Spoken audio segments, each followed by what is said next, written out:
Muchísimas gracias, pastor, y muchísimas gracias, iglesia, sobre todas las cosas, por este amor tan grande mostrado al Señor, a las misiones, a los siervos de Dios. Muchísimas gracias.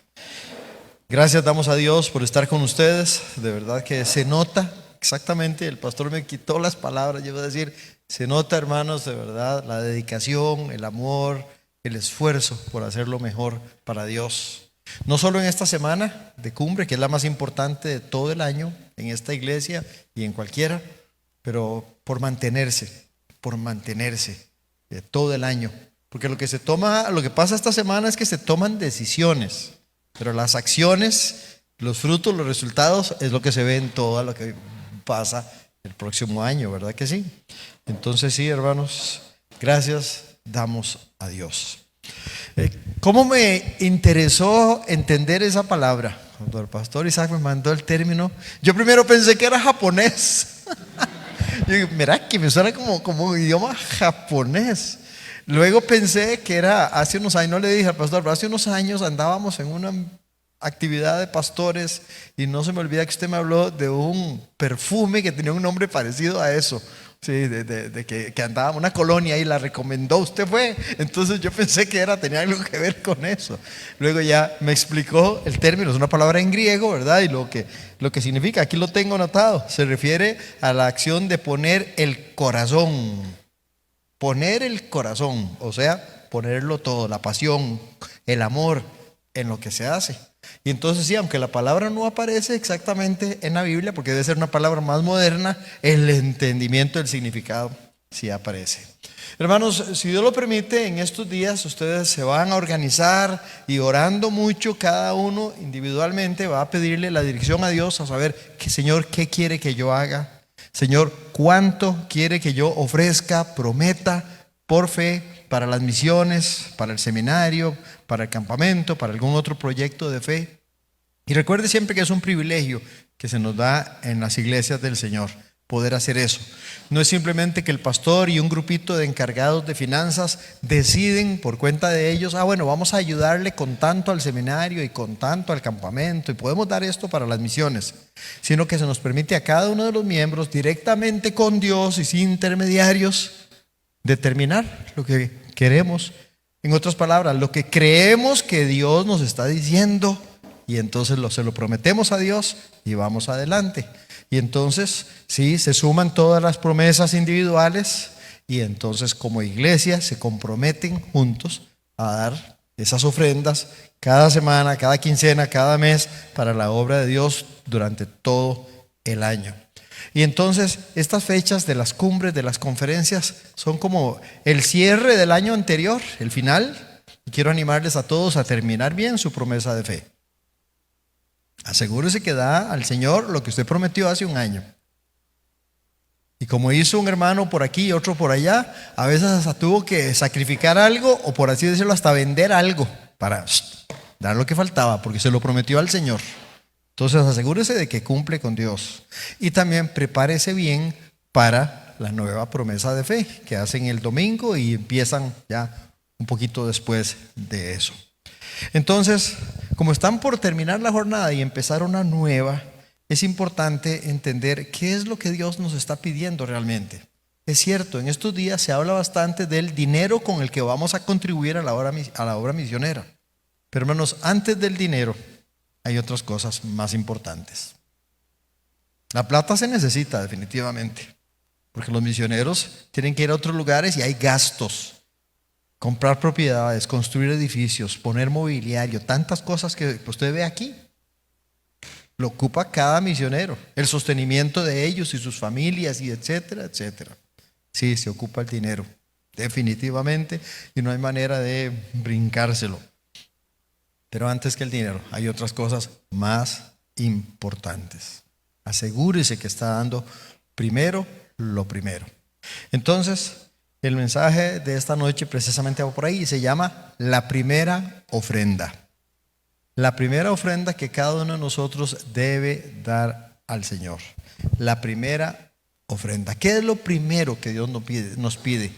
¿Qué es lo más importante que Dios espera de nosotros antes que el dinero que pudiéramos dar en ofrenda para su obra.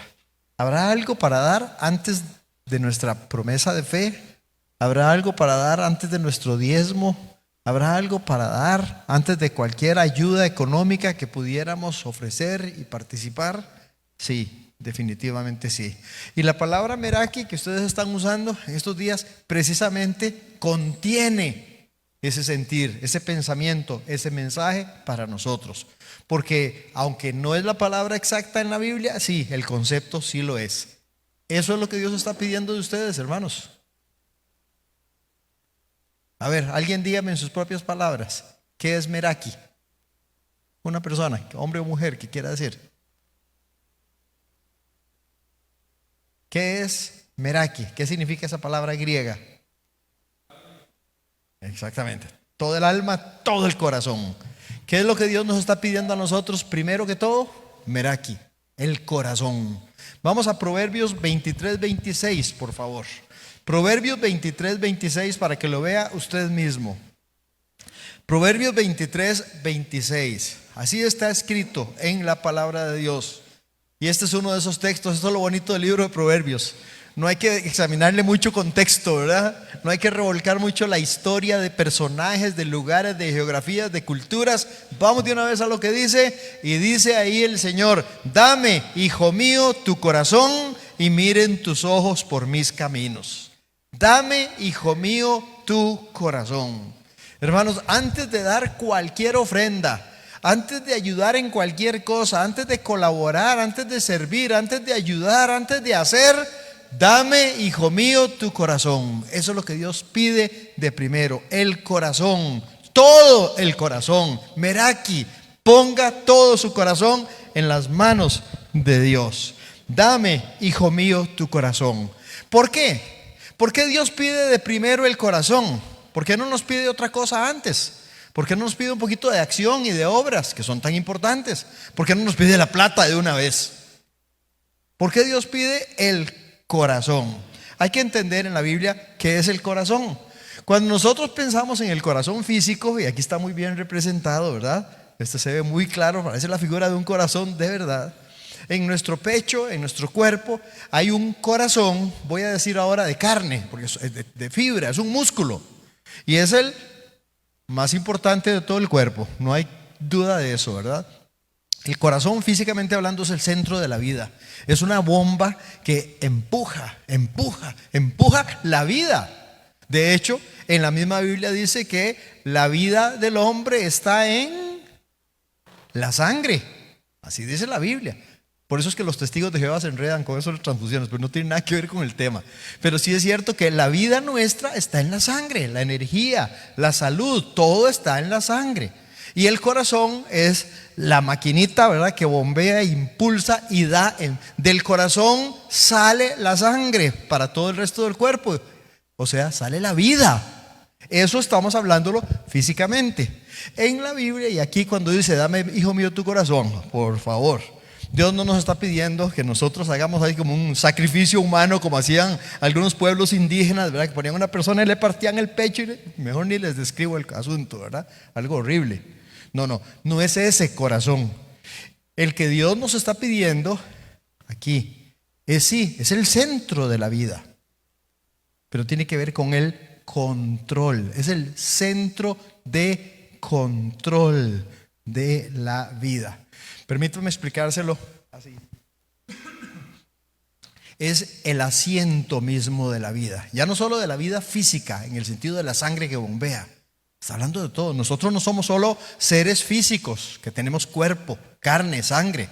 Nosotros tenemos eternidad. Dios nos hizo totalmente diferente a todos los demás seres que existen en todo el universo. Dios nos hizo con vida. Bueno, pero vida tienen también los animalitos y los árboles y los vegetales. Sí, pero una vida diferente. Ellos no tienen conciencia. Ellos no tienen valores morales. Ellos no distinguen entre lo bueno y lo malo. A lo máximo que llegan algunos animalitos es a reaccionar por instinto. Ellos no tienen creatividad. La otra vez estábamos hablando de algo y él dice, ¿usted ha visto qué inteligentes que son los castorcitos? Esas represas que hacen y frenan los ríos y todo el asunto. Qué interesante, ¿verdad? Y la verdad es que impresionan. Yo visité a un hermano mío en Norteamérica y ahí había castores, es algo impresionante.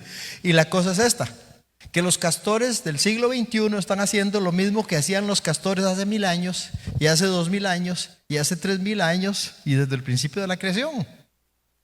Puro instinto. Los seres humanos no. Vea cómo ha evolucionado toda la vida humana. Todo. El transporte, la comida, la vivienda, la ropa. O sea, nosotros, vean, se pasa un poco de gente, una familia, a vivir a un condominio, por lo menos digamos a un residencial. Y cuando entregan las casitas de un residencial, todas, usted que recorre ese lugar. Yo conocí Cocorí cuando estaba apenas empezando, apenas antes de que iniciara la iglesia, y todas las casitas iguales. Pero vea con el paso del tiempo, colores diferentes, materiales diferentes, verjas diferentes, muros diferentes, ventanas diferentes, techos diferentes, y etcétera. Todo el mundo. Creatividad que hay en el ser humano. Eso no lo tienen los demás seres vivos. Nosotros somos diferentes. Dios ha puesto en nosotros no solo cuerpo, sino alma y espíritu. Y esa parte espiritual es lo que aquí se llama el corazón. La mente, los pensamientos, los sentimientos, las emociones, todas esas capacidades. Eso es, el corazón en la Biblia es el asiento de la vida, es el control de la vida. Así como el corazón físico controla, ¿verdad? Por medio del impulso y la presión que ejerce la sangre en el cuerpo, controla la salud. Así en la parte espiritual, el corazón es precisamente el centro, el control, la fuente de la vida. Alguien lo ha dicho, es el trono de la vida. Y eso es cierto. Pero lo que más me gusta decir es la fuente de la vida. Proverbios 4:23, por eso lo dice. Sobre toda cosa guardada. ¿Qué? Guarda tu corazón. Véalo por usted mismo. O sea, lo que más debemos cuidar, así como físicamente hablando, lo que más nos interesa, preocupa, cuidar es el corazón que está en el pecho. Así espiritualmente hablando, lo que más nos debe importar, a lo que más debemos darle importancia es al corazón en el sentido espiritual, a nuestra vida, porque el corazón es la fuente de la vida. Él lo dice, sobre toda cosa guardada, guarda tu corazón. ¿Por qué? Porque de él mana la vida. Así como la sangre fluye del corazón en el sentido físico, así la vida nuestra fluye de nuestro corazón espiritual. Así que así está claro. Dios por eso pide el corazón. Y eso es lo que ustedes están precisamente enfocados. Meraki, ponga el corazón. Pero ¿dónde lo va a poner? Ese es el punto clave. Dice el Señor, démelo a mí. Dame, hijo mío, tu corazón. Y en los próximos minutos, por favor, examine dónde está su corazón. ¿De qué o de quién está usted enamorado? ¿Qué es lo que más ama en esta vida? El drama lo presentó muy clarito, ¿verdad? Bienes y riquezas materiales, éxitos temporales, fama, fortuna, reconocimiento, etcétera, etcétera. ¿Qué significa darle a Dios el corazón? ¿Qué significa darle a Dios el corazón? Primero, le digo 3 cosas. Lo primero, dar el corazón a Dios, responder a esa petición de Él, es derramar el alma delante del Señor. Derramar el alma delante del Señor. Como Ana, en 1 Samuel capítulo 1 versículo 15. Si quieren mirar, Ana es la mamá del quien llegó a ser el profeta Samuel, casi nada, el primero de los profetas, el primero de los jueces. Ana no podía tener hijos y entonces le pidió a Dios que le diera un hijo. Y aquí viene una lección importante. Antes de que Dios le diera el hijo, ella hizo un voto. Ahí está la palabrita, hizo un voto. Quiere decir una promesa de fe, como la que nosotros hacemos en estos días para las ofrendas. Sin tener todavía la plata, usted va a prometer por adelantado. Ahora, hermanos, no se me enrede, pero aquí es el asunto. A nosotros se nos pide que expresemos para efectos, llamémosle así, de orden, de presupuesto en la iglesia y de compromisos de cómo se le va a ayudar al misionero tal o al misionero tal. Se nos pide que expresemos eso en una cifra semanal, ¿verdad que sí? ¿Cuánto vamos a dar por semana? Esa es la promesa de fe. Ahora, el darlo, normalmente sí, lo hacemos por semana, pero habrá alguna persona que lo dará por quincena, otro lo dará por mes, etcétera. Alguien, ojalá que no le pase a usted, pero se atrasa un poco y luego tendrá que dar mes y medio junto, quién sabe cómo. El punto es que usted está prometiendo, lo que usted dice, la cifra semanal, usted la multiplica por 52 y eso es lo que usted está prometiendo dar en todo lo que viene el año entrante, ¿verdad que sí? Estamos claritos. Si alguien dijera que va a dar para misiones, qué sé yo, 10,000 colones por semana, eso es poquito más de $500,000 de colones que usted va a dar para misiones. Imaginen qué lindo, qué gozo, qué privilegio dar algo así para la obra de Dios en un año. Bueno, usted no lo tiene, ese $500,000. Pero antes de tenerlo, le dice: Señor, ayúdeme, confío en usted. Y aunque no lo tengo, le prometo que en el transcurso de este año yo voy a dar ese $500,000 de colones en ofrenda. Ana así lo hizo. No tenía hijo, pero por adelantado, antes de tenerlo, se lo prometió a Dios: Señor, si me das un hijo varón, te lo consagro, te lo entrego, te lo doy para que te sirva toda la vida. Y lo hizo, por cierto, cumplió la promesa. Bueno, cuando Ana estaba haciendo esa oración a Dios, dice en 1 Samuel 1:15, como usted lo puede ver clarito, que ella estaba orando largamente. ¿Lo ve ahí en su versículo? Ella oraba largamente. Y lo dice en el versículo 12. Y en el 15, cuando ella está hablando, dice: yo he derramado mi alma delante de Jehová. Eso es presentarle el corazón a Dios. Eso es darle el corazón a Dios. Es derramar el alma.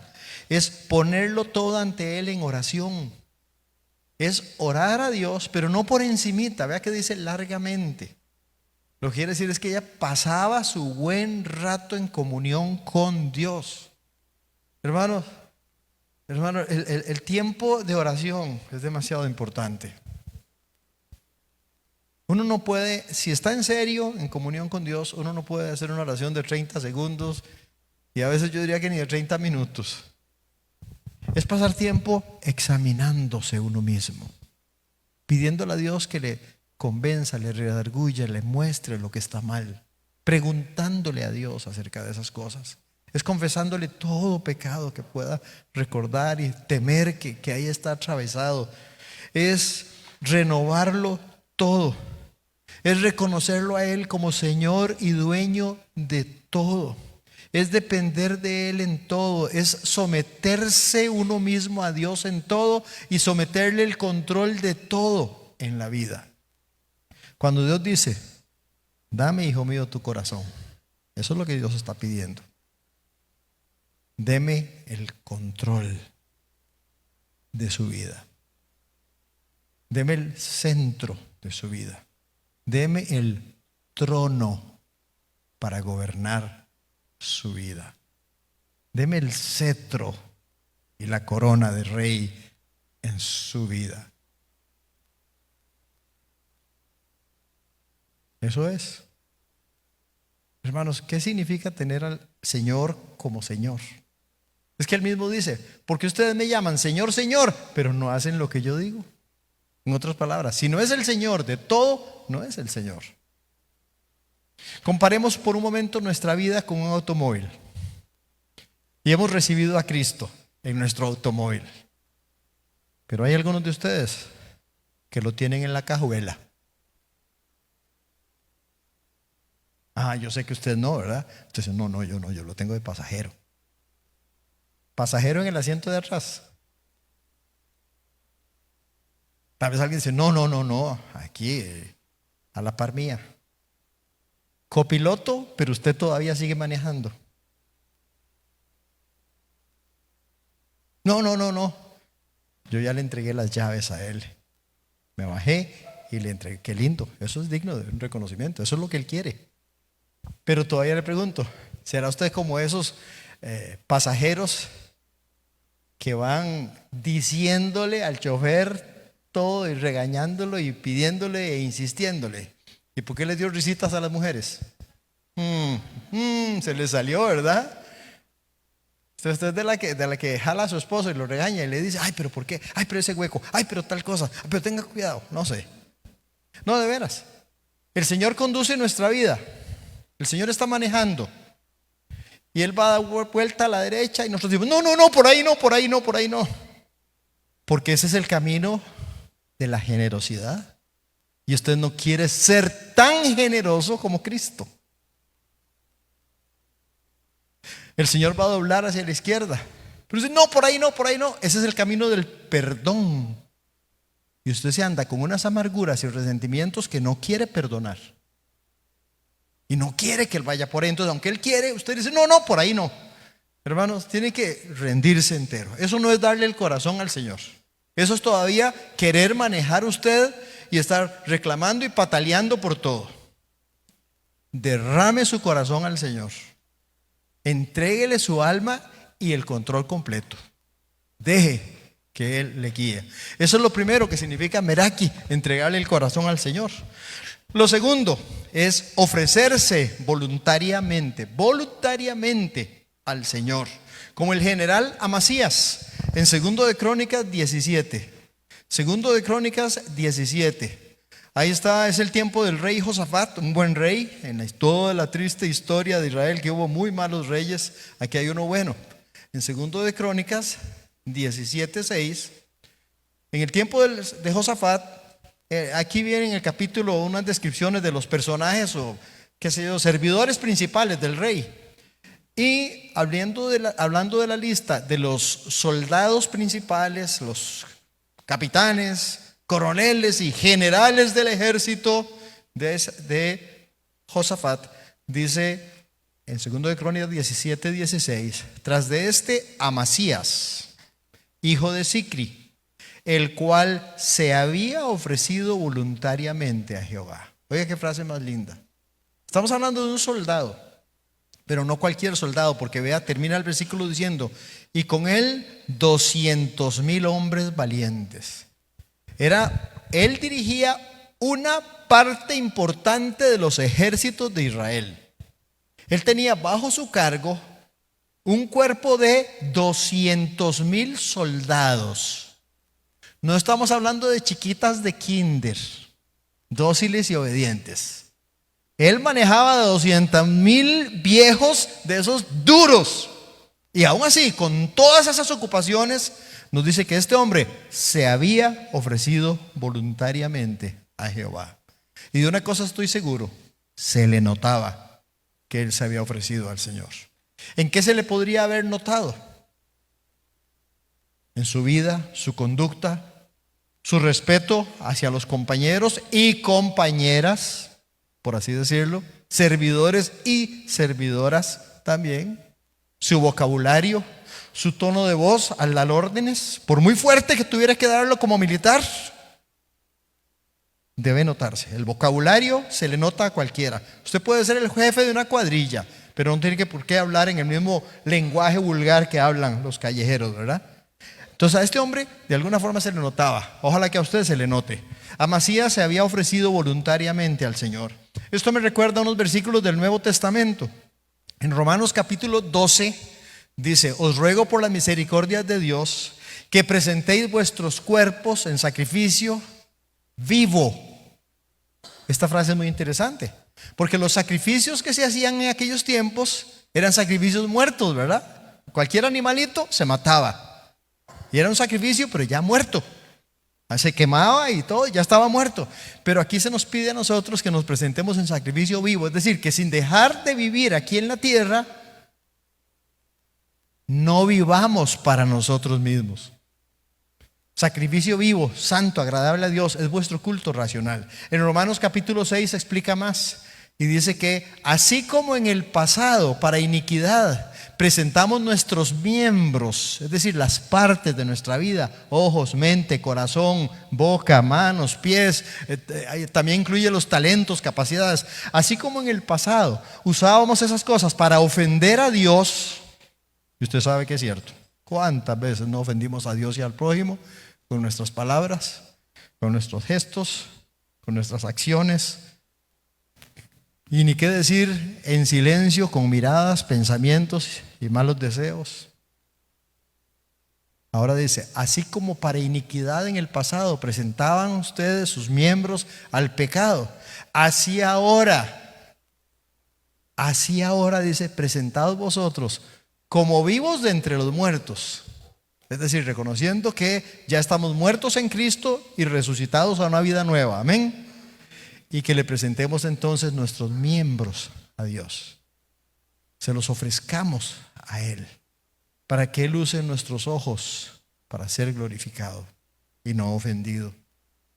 Para que Él use nuestros labios para darle gloria a Él. Por ejemplo, evangelizando, testificando, discipulando, enseñando, dando palabras de aliento y de bendición en la casa, en la familia y con los demás. Y así, parte por parte, presentárselo a Dios. Esto es ofrecerse voluntariamente al Señor. ¿Alguna vez usted se ha ofrecido así al Señor, voluntariamente? Al punto de decirle, Señor, con Cristo estoy juntamente crucificado.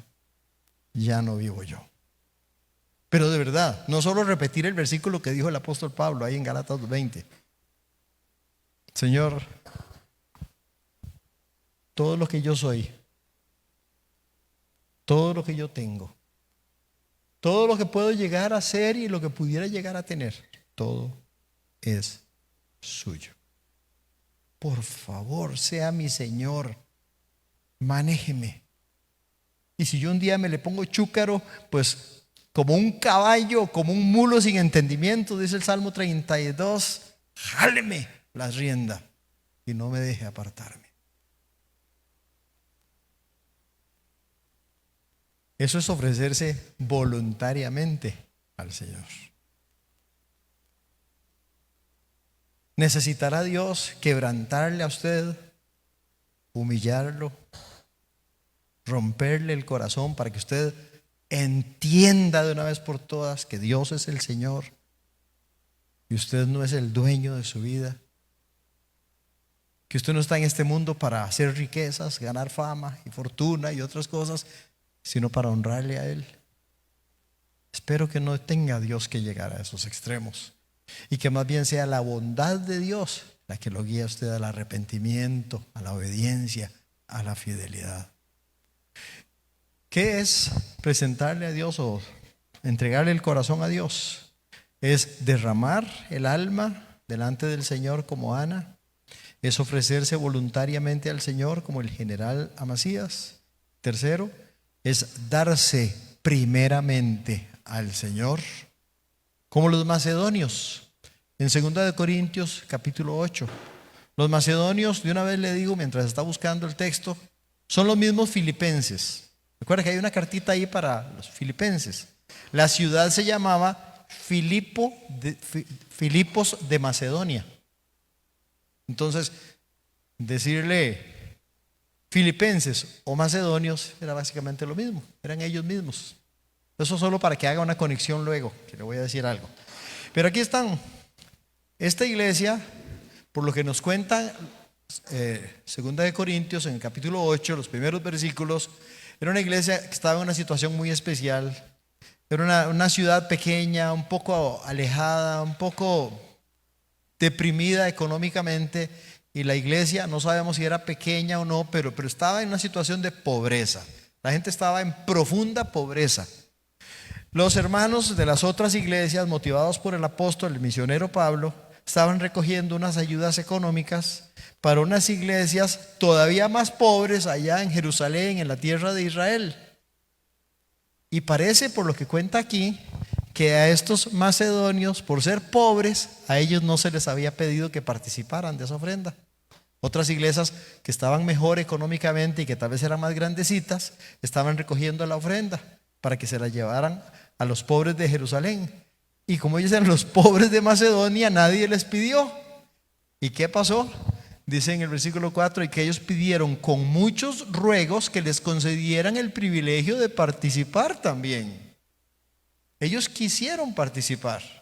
Lo que tenían era poco, pero querían dar también de su poco alguito.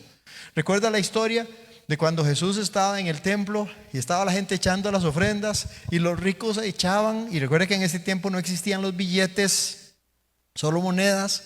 Entonces cuando echaban aquello sonaba, ¿verdad? Cuando caía la plata.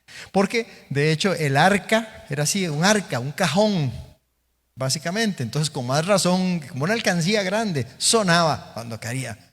Y llegó una señora muy pobre y echó 2 moneditas. Las menos valiosas, algo así como que en nuestros días, ¿verdad? Echar a alguien 2 colones apenas. Y Jesús, ojo, nunca pase eso por alto, que estaba viendo a la gente dar ofrendas. No se lo olvide eso cada vez que hacía el tiempo de las ofrendas en la iglesia. El Señor está mirando,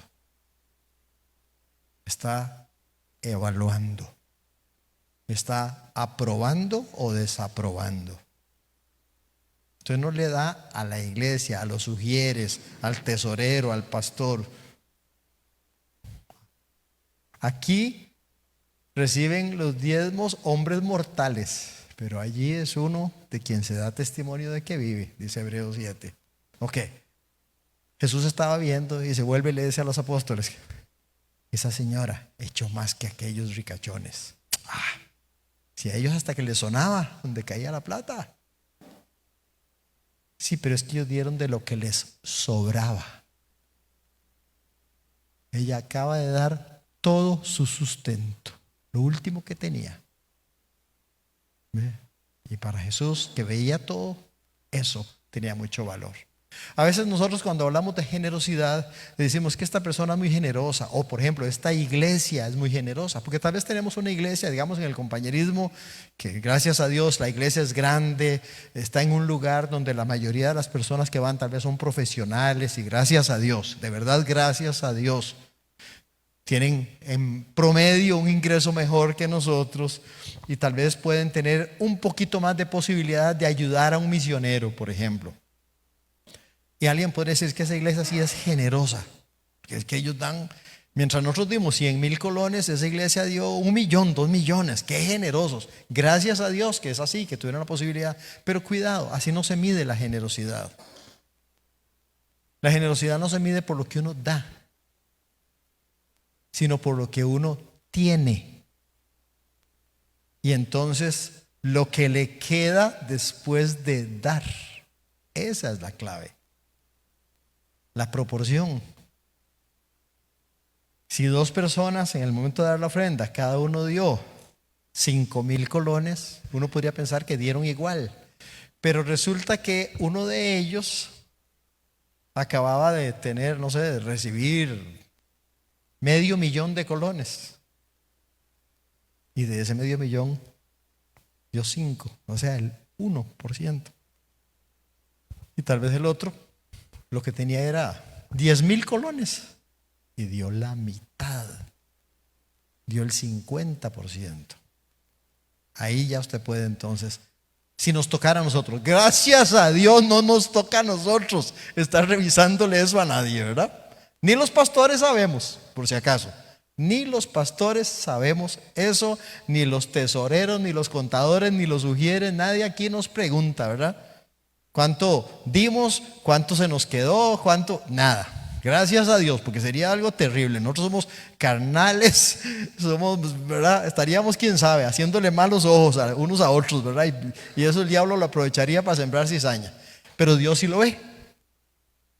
Y entonces ahí es donde está el punto. Ahí está la verdadera generosidad. No en la cantidad que uno da, sino en la cantidad que uno se deja. O sea, la proporción. Ese es el punto. Esta gente, en 2 Corintios, siendo pobres, dice, abundaron en riquezas de su generosidad.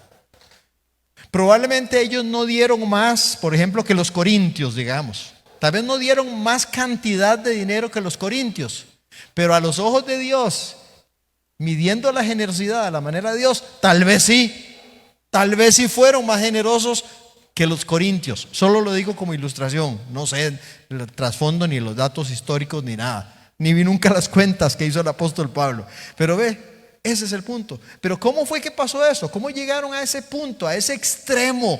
Alguien diría, a ese fanatismo. ¿Cómo se les ocurre quedarse limpios así por puro amor a Dios y pura emoción? No. Lo que pasó está en el versículo 5. No como lo esperábamos, sino que a sí mismos, o sea, ellos mismos se dieron primeramente al Señor y luego a nosotros por la voluntad de Dios. Ahí está, ahí estaba la clave. Entregarle el corazón al Señor con ese sentir de meraki es darse primeramente al Señor. Es como Ana, derramar el alma. En oración, vaciarse uno mismo y sacar todo y entregarlo todo y rendirlo todo. Es ofrecerse, y ahí se agrega la palabra voluntariamente. No por tristeza, no por necesidad, no por presión, no por un sentimiento de culpa. No, voluntariamente, gozosamente al Señor. Y es, como dice aquí en este otro tercer caso, es darse primeramente. Esa palabra indica prioridad. Eso indica que lo primero y lo mejor para el Señor.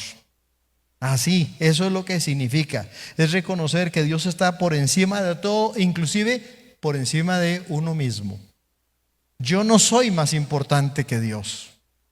Usted no es más importante que Dios. Dios está primero. Y entonces le dedicamos a Él la vida primero antes que a nosotros mismos. Le ofrecemos a Él nuestro tiempo primero antes de cogerlo para nosotros mismos. Y con el dinero igual. Lo honramos a Él primero antes de honrarnos a nosotros mismos y nuestros gustos y placeres. Por supuesto, necesidades también. Pero primero el Señor. Reconociéndolo como Rey, como Señor, sometiéndose a Él. Como dice en Mateo 6, buscando primero el reino de Dios y su justicia, aún antes que nosotros, y confiando en que Él se va a encargar de cuidarnos. Así es, hermanos. Reconocer que todo lo que ellos eran y todo lo que tenían les provenía de Dios.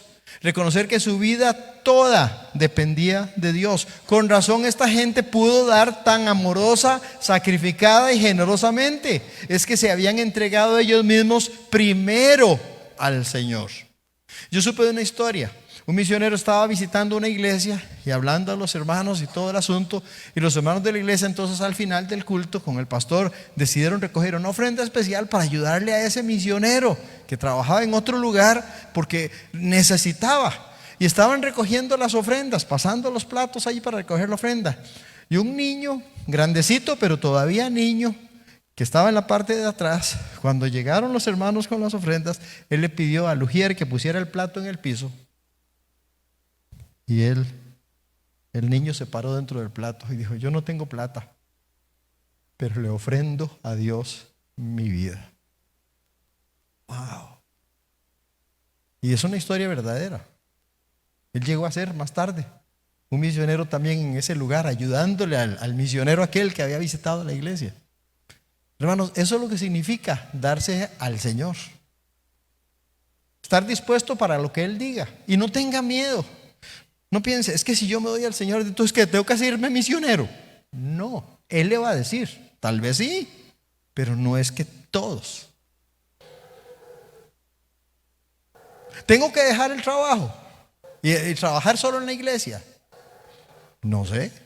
A alguno Dios sí le va a pedir eso, pero no significa que a todo mundo. Dios nos llama a todos para servirle, pero nos ubica a todos en diferentes posiciones. Ahora no está muy bonito ni muy de moda hacer comparaciones con un equipo de fútbol, especialmente si se llama la Sele, ¿verdad? Pero lo necesito hacer. Hay un señor que convoca a la selección, o sea, llama a un montón de gente. Parece que en esta última había como 50 o 60 que llamaron, ¿verdad? En el proceso. Pero no es que todo el mundo llegue al estadio y todos son porteros, o todos son defensas, o todos son delanteros. No, a esa persona le toca, se supone que bien hecho, determinar, ¿verdad? Y dos o tres porteros que tiene y tantos defensas, y arma el equipo así. Bueno, ese ejemplo tan feo que no queremos ni pensar en él, pero lo necesito usar para decirle: Dios nos llama a todos, nos convoca a todos a servirle, pero nos va ubicando. Aquí, aquí, aquí, aquí. Yo quiero que usted se quede en la iglesia donde usted está ahora, que nunca se vaya, No le estoy pidiendo que se vaya de misionero, usted se va a quedar ahí, pero dele con todo, eso sí. Sea el más fiel de toda la iglesia. Sea el que ora más, el que testifica más. Sea el más generoso. No dije el que ofrenda más, ¿verdad? Porque otra vez, todo eso depende de circunstancias, pero sí generosidad respecto a esa manera de hacerlo. Y así lo demás, ¿verdad? Cuídese, no se enrede. Usted está joven, no se case con una persona que es un yugo desigual y va en contra de las escrituras.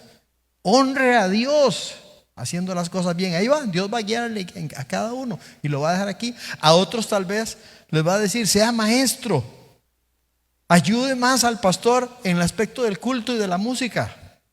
Prepárese para tal cosa.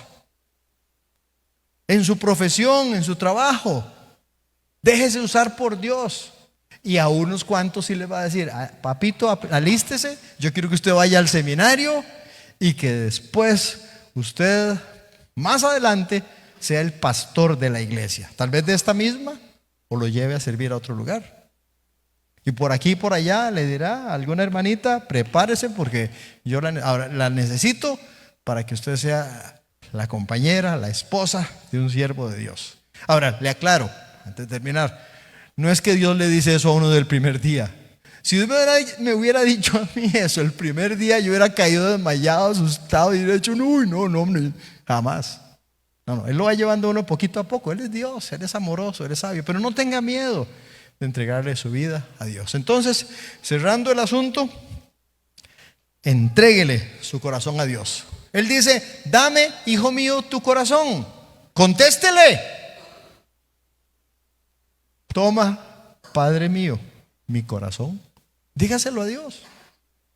Que mi corazón arda apasionadamente, enamorado al máximo por Dios, su palabra y la voluntad de Dios.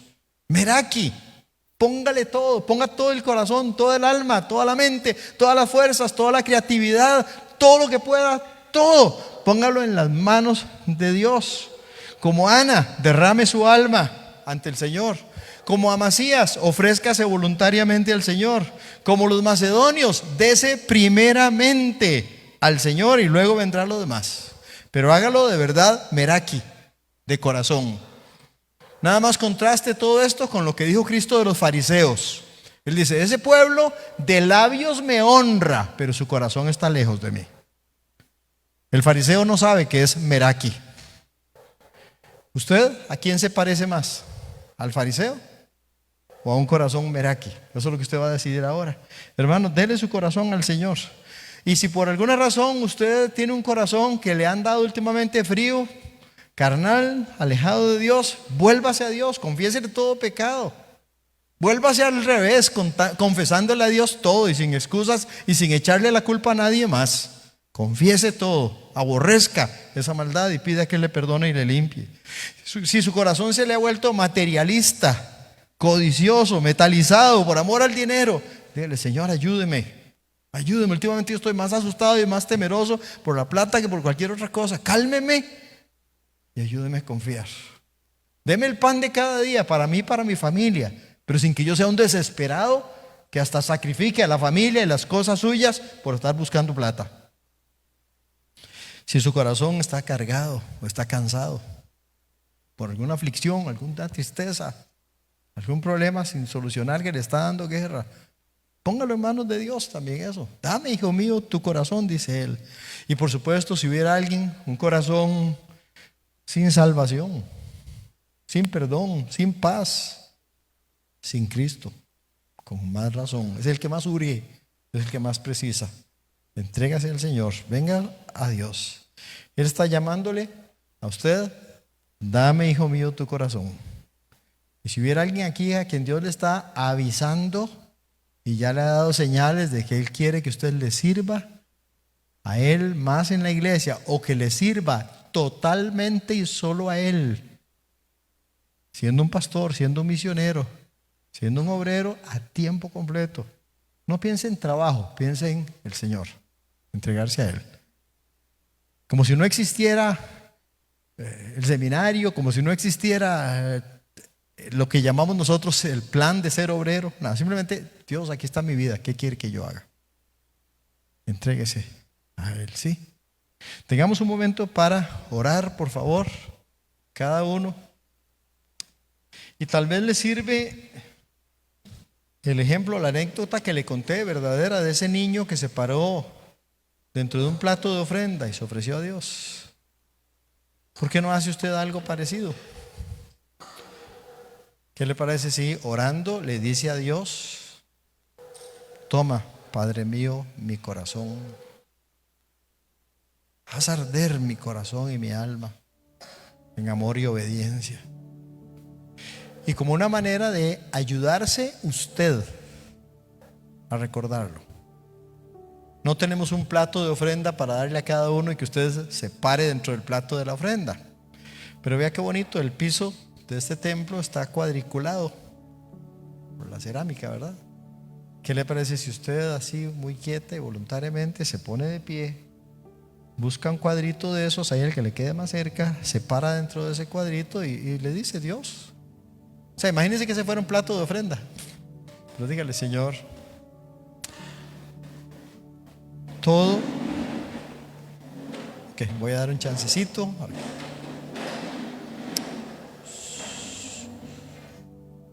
Ok, párese dentro de un cuadrito de esos. No estamos jugando, esto es de verdad. Dios está viendo corazones y vidas. Y dígale: Señor, todo lo que hay dentro de este cuadrito es suyo.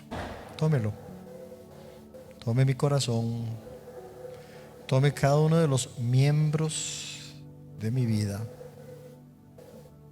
Todo lo que tengo, todo lo que soy, todo lo que voy a tener, todo lo que voy a hacer. Diríjame, Señor, manéjeme, sea usted el rey, el chofer.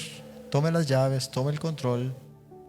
Me someto, me rindo, diríjame, manéjeme, úseme. Les dejo un instante para que cada uno se lo diga a Dios sin estarme oyendo a mí, mientras yo oro también y el pastor viene, ¿sí?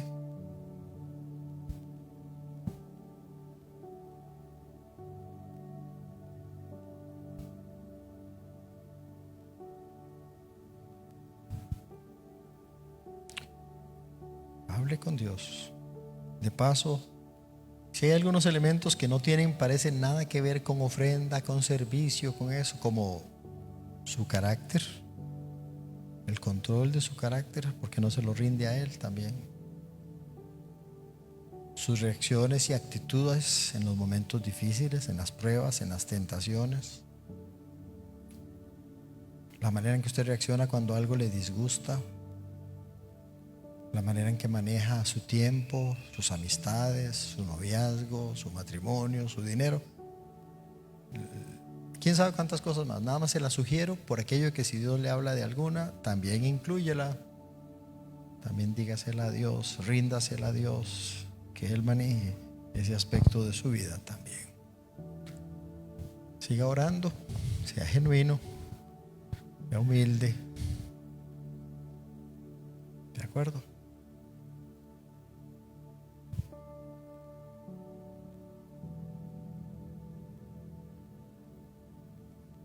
Mientras están orando, ¿hay alguien que me avisaría, levantando la mano? Lo que yo necesito es la salvación, el perdón de mis pecados. Que Cristo me salve. ¿Alguien siente esa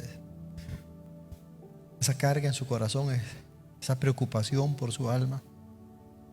Me volvería a ver mientras los demás están orando y me levanta ahí la mano, me hace una señal, un gesto que yo pueda notarlo para orar por usted y hablarle en privado. No le voy a decir que haga nada en público, pero ¿habrá alguien? ¿Hay alguien a quien Dios le está poniendo inquietudes de servirle a Él a tiempo completo en el ministerio, como los apóstoles siguieron a Cristo?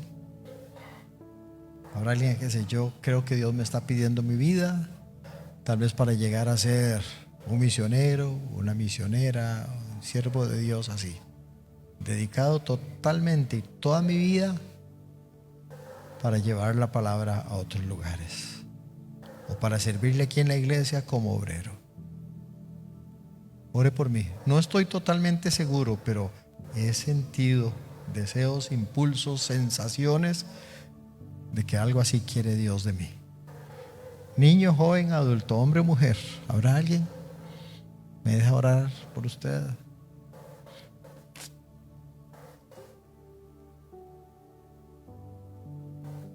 Alguien que me dice: pastor, no, sin entrar en detalles, pero le pido que ore por mí. Hay unas cargas y unos asuntos ahí que me cuesta entregarle al Señor.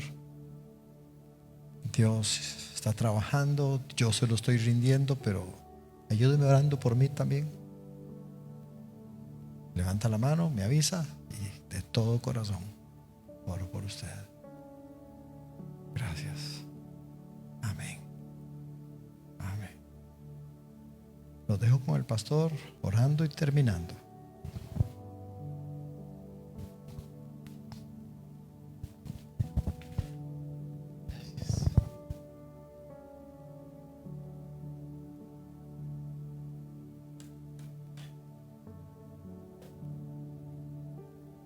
Dios, gracias por tu palabra.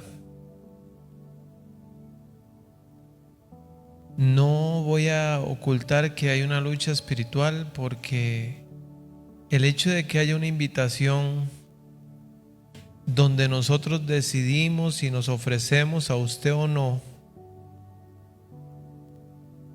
de alguna forma es una manifestación de un mundo caído donde vivimos, del entendimiento también limitado que poseemos, porque la Biblia dice que de Jehová es la tierra y su plenitud, el mundo y los que en él habitan. No deberíamos tener que decidir si somos o le pertenecemos o no lo hacemos, porque ya tendríamos que tener bien claro que no nos pertenecemos,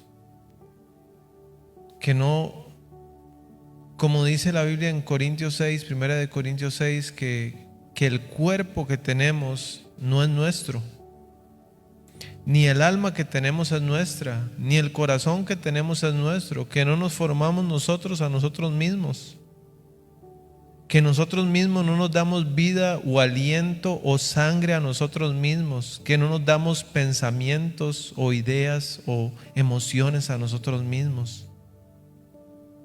Pero somos seres humanos caídos.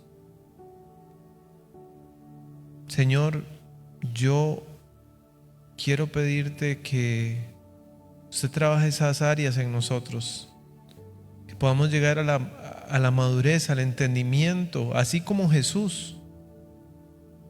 Yo creo que usted no nos quiere como somos, yo quiero que usted nos quiere como es Jesús, y nuestra meta es ser como Jesús. Y Jesús, en toda su madurez, siempre de principio a fin externó que Él estaba aquí para su honra y para su gloria, para estar en los negocios de su Padre, para hacer la voluntad del Padre, para decir las palabras del Padre, para ir donde el Padre le pedía ir y hacer lo que el Padre le pedía hacer. Su vida fue una vida de sumisión, su vida fue una vida de subordinación, su vida fue una vida de obediencia, una vida totalmente dirigida y entregada al liderazgo de su Padre. Y eso es lo que usted quiere ver en nosotros. Usted no quiere ver en mí a Isaac Rivera, usted quiere ver en mí a Jesucristo. Y usted merece ver en mí a Jesucristo, porque usted me compró con un precio alto, no con plata ni oro, sino con la sangre preciosa de Jesús. Gracias por la enseñanza del pastor, gracias por traerlo aquí. Señor, te alabo y te bendigo en el nombre de Jesús. Amén y amén.